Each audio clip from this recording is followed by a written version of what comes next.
Hey, Pastor Tim here, and I'm here to give you your kingdom key for the day. So today we are going to be focusing on the story of the wise builder. Now, we've been kind of focusing on Matthew chapter 6, more specifically verse 33, seek first the kingdom and all these things will be added unto you. These things being clothes and food and just life will be taken care of if we seek the kingdom first, because we have a tendency to worry about our own lives and our own selves and building our own kingdoms and doing our own thing. And we don't realize that if we'll just give our lives to Jesus and let him handle things. Now, obviously, we have to work, we have to do stuff, but we do that things through the filter of the kingdom. So anyhow, Matthew chapter 7, verse 24, it says, everyone who hears these words of mine and does them will be like a wise man who builds his house on the rock. The rain fell, and the floods came, and the winds blew and beat on that house, but it did not fall because it had been founded on the rock. And everyone who hears these words of mine and does not do them will be like a foolish man who built his house on the sand. The rain fell, the floods came, the winds blew and beat against the house, and that house fell, and great was the fall of it. Now, this is a part of what is called the Sermon on the Mount, where initially Jesus talks about the Beatitudes and basically how we're supposed to go beyond the law, how we're supposed to put kingdom things first, and then ultimately how all these teachings culminated in Jesus saying, listen to this. Because if you listen to this, you're going to be on a firm foundation. But if you don't, you're not.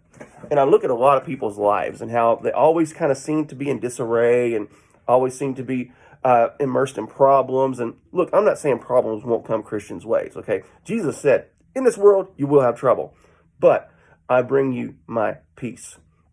What brings us the most trouble is when we focus on building our own mini kingdoms versus allying ourselves with the kingdom of God. Now, over the next few days, I'm going to kind of describe what the kingdom of God is, what it's like, because a lot of people think the kingdom of God, the kingdom of heaven, is something that we're going to be part of in the future. And while that is true, ultimately, currently, this is like a season of preparation. And what we do with the time we have on this planet is preparing us for the kingdom of heaven or the kingdom of God. Jesus said the kingdom of God is within you. The kingdom of God is at hand. So our responsibility, our allegiance is always first to the kingdom of God, not to our own kingdoms, not to our own desires, not to our own lives. Jesus said, if any man's going to come after me, he must first crucify himself, take up his cross daily, and follow me. So a life of a Christian is a life of denial. Now, I don't want you to misunderstand. It's not a life that we don't enjoy. It's not a life where we don't have things that are nice. It's not a life to where it's all sacrifice, sacrifice, sacrifice, although it is in a sense. But what we have to understand is we sacrifice something temporal for something eternal. And we get temporal rewards along with it. Look, Jesus said, if any person forsakes their family, their house, their livelihood because of me, not only is it going to be rewarded in the kingdom of come, but it's going to be rewarded in this life.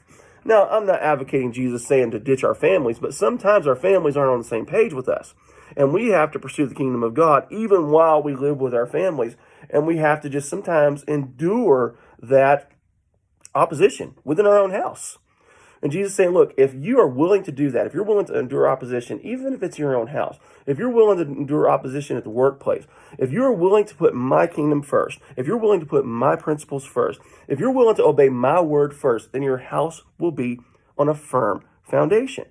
But the thing is, sometimes we pursue so many other things. We pursue leisure, we pursue pleasure, we pursue money, and we're just trying to build our own kingdom and build our own life, and the kingdom of God suffers, and the mission of God suffers.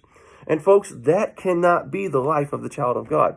The kingdom can never suffer at the expense of our own. Our own kingdom suffers at the expense of the kingdom. So that means maybe I have to take a lesser paying job in order to fulfill the call of God in my life. That means maybe I have to spend less time doing league. Maybe that means that my kids can't be involved in 2 or 3 different sports leagues. Maybe that means I can't watch as much television. Who knows what that means? Maybe that means I have to have fewer hobbies. So anyhow, just think about this. Think about this kingdom key today as we are building our foundation on the rock of Jesus, which means that we put his teaching first. So anyhow, there's your kingdom key for the day. God bless you and keep you.